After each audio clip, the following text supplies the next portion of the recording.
ഞാനിപ്പോൾ ഈ നിൽക്കുന്ന ഈ നദീതീരം കണ്ടോ, ആനക്കുളം എന്നാണ് ഈ സ്ഥലത്തിൻ്റെ പേര്. ഇത് ഇടുക്കി ജില്ലയിൽപ്പെടുന്നതാണ്. നമ്മളെ അടിമാലിയിൽ നിന്ന് ഏകദേശം ഒരു 40 കിലോമീറ്റർ വനമേഖലയിൽ കൂടി നമ്മൾ സഞ്ചരിച്ചു കഴിഞ്ഞാൽ നമുക്ക് മാങ്കുളത്തെത്താൻ പറ്റും. ഈ മാങ്കുളത്തെ ആനകളെയും പുലികളെയും ഒക്കെ കണി കണ്ടുണരുന്ന ഗ്രാമവാസികൾ വസിക്കുന്ന ഒരു കുഗ്രാമമുണ്ട്. അതാണ് ആനക്കുളം. ഇത് കണ്ടോ, വനത്തിനുള്ളിലൂടെ ഒഴുകി വരുന്ന ഈ നദി കണ്ടോ. ഈ നദിക്കാണ് ഇവിടെ പ്രത്യേകത. ഈ നദിയുടെ പ്രത്യേകത കൊണ്ടാണ് വിദേശികളടക്കം ഇവിടെ ഒരുപാട് ആൾക്കാർ വന്നു പോകുന്നത്. ഇവിടെ ആനകൾ വെള്ളം കുടിക്കാൻ വരുന്ന ഒരു സ്ഥലമാണ്. ഈ സ്ഥലത്തിനൊരു വളരെ പ്രത്യേകതയുള്ള സ്ഥലമാണ് കേട്ടോ. അതുകൊണ്ടാണ് ആനകൾ ഇവിടെ മാത്രം വന്ന് വെള്ളം കുടിക്കുന്നത്. ഈ നദിയുടെ നേരെ അക്കരെ ഭാഗം കണ്ടോ, പച്ച ഒരു വഴി പോലെ ഞാൻ കാണിക്കാം. ഇത് കണ്ടോ, ഈ ഭാഗം, ഇത്രയും ഭാഗത്ത് മാത്രമേ ആന വന്ന് വെള്ളം കുടിക്കത്തുള്ളൂ. ഏകദേശം ഒരു 50 മീറ്റർ ചുറ്റളവ് കാണും അല്ലേ. എത്തണ്ട് ഈ വഴിയുടെ അവിടെ നിന്ന് അപ്പുറത്തെ ആ വഴി പോലെ കിടക്കുന്നുണ്ടോ, നേരെ അക്കരെ ഭാഗത്ത്. അവിടെ മാത്രമേ ഉള്ളൂ ആന വന്ന് വെള്ളം കുടിക്കുന്നത് കണ്ടു. ഈ ഏരിയയ്ക്ക് അപ്പുറത്തൊന്നും വെള്ളം കുടിക്കത്തില്ല, ഇപ്പുറത്തൊന്നും വെള്ളം കുടിക്കത്തില്ല. അതാണ് ഇവിടുത്തെ ഒരു പ്രത്യേകത. അത് എന്താ കാര്യം എന്നുള്ളതൊന്നും ആർക്കും അറിയത്തില്ല. ഇത്രയും ഭാഗത്തെ വെള്ളത്തിന് എന്തോ ഒരു ടേസ്റ്റ് വ്യത്യാസം ഉണ്ടെന്നാണ് പറയുന്നത്. ജഗദീശൻ്റെ ഓരോ കളികൾ. അല്ല പിന്നെ ഈ നദി ഒഴുകി വരുന്നത് ഈ വനത്തിൽ കൂടിയാണ്. ആനയ്ക്ക് അവിടെ നിന്നൊന്നും വെള്ളം കുടിക്കത്തില്ല. അവരെല്ലാം ഇങ്ങനെ ഇവിടെ വരും. അതും ഒറ്റയ്ക്കല്ല കേട്ടോ, ഒരു ഗ്രൂപ്പായിട്ടാണ് വരത്തുള്ളൂ. ഇഷ്ടംപോലെ ആനകൾ ഇവിടെ വന്നുകൊണ്ടിരിക്കുന്നതാണ്. ഇവിടെ ഇപ്പോൾ ആനകൾ മാത്രമല്ല കേട്ടോ, ബാക്കി ഈ ആനിമൽസ് എല്ലാം തന്നെ ഇവിടെ വന്നാണ് വെള്ളം കുടിക്കുന്നത്. ഇവിടെ ഈ ഗ്രാമവാസികളോട് ചോദിച്ചപ്പം പറഞ്ഞ് ഇവിടെ ഇഷ്ടംപോലെ മറ്റു മൃഗങ്ങളെല്ലാം എപ്പോഴും കാണുമെന്നാണ് പറഞ്ഞത്. ഇതുകൊണ്ട് ഈ പുറയിൽ ഒരുപാട് ആൾക്കാരൊക്കെ നിൽക്കുന്നത് കണ്ടോ. മുഴുവനും ഇവിടെ ഇങ്ങനെ ആനക്കുളം കാണാൻ വന്നവരാണ്. ഒരുപാട് ആൾക്കാരുണ്ട്. നല്ല ശുദ്ധമായ വെള്ളമാണ് ഇങ്ങനെ ഒഴുകി പോയിക്കൊണ്ടിരിക്കുന്നത്. ഇവിടെ എല്ലാം വരുന്ന വഴിക്ക് മുഴുവൻ ഒരുപാട് വെള്ളച്ചാട്ടങ്ങളൊക്കെ കാണാമായിരുന്നു. ആനക്കുളം, ആനകൾ വെള്ളം കുടിക്കാനായിട്ട് വരുന്ന സ്ഥലമാണിത്. ഇവിടെ ഒരുപാട് ആൾക്കാർ വന്നു പോകുന്ന ഒരു സ്ഥലമാണ് കേട്ടോ ഈ ആനക്കുളം എന്ന് പറയുന്നത്. പ്രത്യേകിച്ച് വിദേശികളടക്കം. കാരണം ഇവിടുത്തെ ഒരു പ്രത്യേകത തന്നെയാണ്. കാരണം ഇത്രയും ഭാഗം മാത്രം ഈ വെള്ളത്തിന് ഒരു ടേസ്റ്റ് വ്യത്യാസം വരണമെന്നുണ്ടെങ്കിൽ അതൊരു വല്ലാത്ത അതിശയം തന്നെയല്ലേ. ഈ വെള്ളം ഒഴുക്കുമുണ്ട്, പക്ഷെ അവിടെ മാത്രം വ്യത്യാസമാണ്. ആന എപ്പോഴാണ് വരുന്നത് എനിക്കറിയത്തില്ല. ഞാൻ ഇവിടെ അന്വേഷിച്ച് കഴിഞ്ഞപ്പോഴത്തേക്ക് ഇവിടെ സ്ഥിരമായിട്ട് ഇങ്ങനെ വരുന്ന ആണെന്നാണ് പറഞ്ഞത്. നല്ല തിരക്കുമാണ്.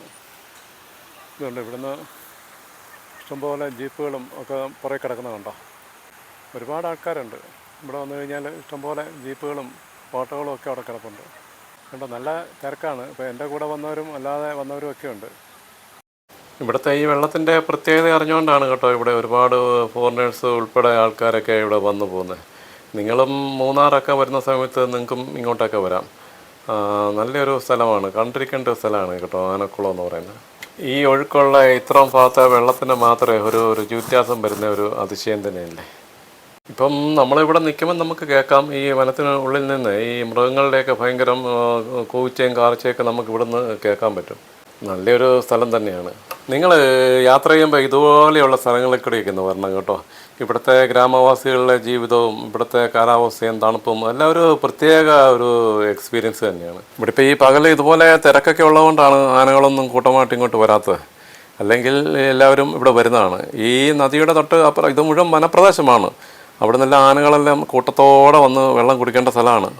ഇവിടെ ഇതുപോലെ ഒരുപാട് കാഴ്ചക്കാരൊക്കെ ഇവിടെ വരുന്നതുകൊണ്ടാണ് ഇവിടുത്തെ ഗ്രാമവാസികൾക്കൊക്കെ ഒരു ജീവിതമാർഗ്ഗമാണ്. ഇവിടെ ഒരുപാട് കടകളും കാര്യങ്ങളും ഒക്കെ ഉണ്ട് കേട്ടോ. ഒരു ചായ കുടിക്കാൻ വേണ്ടിയാണ് ഞങ്ങളും ഇവിടെ തൊട്ടടുത്തുള്ള ഈ ഒരു കടയിലേക്ക് ഇങ്ങനെ കയറിയിരിക്കുന്നത്. ഒരുപാട് കടകളൊക്കെ ഉണ്ട് കേട്ടോ ഇവിടെ. ഇവിടെ നിന്നൊക്കെ ചായ കുടിക്കുന്ന ഒരു പ്രത്യേക സുഖമാണ് കേട്ടോ. ഈ തണുപ്പത്തിരുന്നുണ്ട് നല്ല ചൂട് ചായ അവരെടുത്തോണ്ടിരിക്കുകയാണ്. ജീപ്പുകൾ കിടക്കുന്നുണ്ട്. ഇതെല്ലാം യാത്ര പോകാനായിട്ടുള്ളതാണ്. ശ്രീ ഭഗവതി സേവാ സമിതി ക്ഷേത്രം ആനക്കുളം. ഇവിടുത്തെ ഈ ഗ്രാമ കാഴ്ചകളൊക്കെ കാണാൻ ഒരു പ്രത്യേക സുഖം തന്നെയാണ് കേട്ടോ. ഇവിടെയൊക്കെ എപ്പോഴും മഞ്ഞ് മൂടിക്കിടക്കുന്നതൊക്കെ ആയിരിക്കും. എന്തായാലും ഇപ്പം ഞങ്ങൾ വന്നപ്പം മഞ്ഞ് കുറവാണ്. അപ്പോൾ ഞങ്ങൾക്ക് ചായ എല്ലാം കിട്ടിയിട്ടുണ്ട്. ഈ ഭാഗത്ത് ഞാൻ പറഞ്ഞില്ലേ നല്ല ചായയാണ് കേട്ടോ ഇവിടെ നിന്ന് കിട്ടുന്നത്. ഇവിടുത്തെ ഒരുപാട് കടകളൊക്കെ ഉണ്ട്. ബജ്ജിക്കട അങ്ങനെയെല്ലാം ഉണ്ട്. ചായയും കാപ്പിയും ബജ്ജിയൊക്കെ ഉണ്ടാക്കുന്ന കടകളെല്ലാം ഇഷ്ടംപോലെ ഉണ്ട്. കാരണം അതുപോലെ ഇവിടെ എപ്പോഴും നല്ല തിരക്കുള്ള സ്ഥലമാണേ. ഇത് കണ്ടോ, ഹൈ റേഞ്ച് സ്പൈസസ്. ഇത് ഹൈ റേഞ്ച് നമ്മൾ എവിടെ ചെന്നാലും ഇവർക്ക് ഒരുപാട് ബ്രാഞ്ചുകളുള്ളത് കേട്ടോ. അവിടുത്തെ നല്ല തേയിലയും കാര്യങ്ങളൊക്കെ കിട്ടുന്നത് ഞാൻ നേരത്തെ വാങ്ങിച്ചിട്ടുള്ള. ഇത് കണ്ടോ, ഇത് കടയ്ക്ക് അകമാണ്. ഹോം മെയ്ഡ് ചോക്ലേറ്റ്, പിന്നെ കുറേ ഐറ്റംസ് ഉണ്ട്. കൂടുതലും ഹോം മെയ്ഡാണെന്ന് തോന്നുന്നു ഇവിടെ ഇരിക്കുന്നതെല്ലാം. പിന്നെ തേയിലകളുണ്ട് കേട്ടോ, നല്ല തേയിലകളുണ്ട്. ഞങ്ങളുടെ കൂടെ വന്നവരെല്ലാം ഇവിടെ കയറി വാങ്ങിക്കുന്നൊക്കെ ഉണ്ട് ഒരുപാട് സാധനങ്ങളൊക്കെ. ഇത് കണ്ടോ, ഹാൻഡിക്രാഫ്റ്റ്. അത് ഈ വിദേശികൾ വരുന്ന എല്ലായിടത്തും തന്നെയുണ്ട്. അതുപോലെ തന്നെ നമ്മുടെ ഈ നോർത്തിൽ നിന്നൊക്കെ ആൾക്കാർ വരത്തില്ലേ, അവരെല്ലാം ഈ ഹാൻഡിക്രാഫ്റ്റ് കണ്ടു കഴിഞ്ഞാൽ വാങ്ങിച്ചുകൊണ്ട് പോകും. ഇഷ്ടംപോലെ ഉണ്ട്, അതിൻ്റെ തന്നെ ഒരു ശേഖരം തന്നെയുണ്ട്. അതുകൊണ്ട് ഇതെല്ലാം ഇങ്ങനെ ആൾക്കാരെ വാങ്ങിക്കാൻ വേണ്ടി ഇങ്ങനെ ഇട്ടിരിക്കുന്നുണ്ട്. കൊള്ളാം, നല്ല ഒരു അന്തരീക്ഷമാണ് മൊത്തത്തിൽ. ആനക്കുളം എന്ന പ്രകൃതി സുന്ദരമായ ഇടുക്കി ജില്ലയുടെ ഈ കുഞ്ഞു ഗ്രാമത്തോടും ഞങ്ങൾ വിട പറയുകയാണ്. അടുത്തൊരു സ്ഥലത്തെ കാഴ്ചകളുമായി നമുക്ക് വീണ്ടും കാണാം.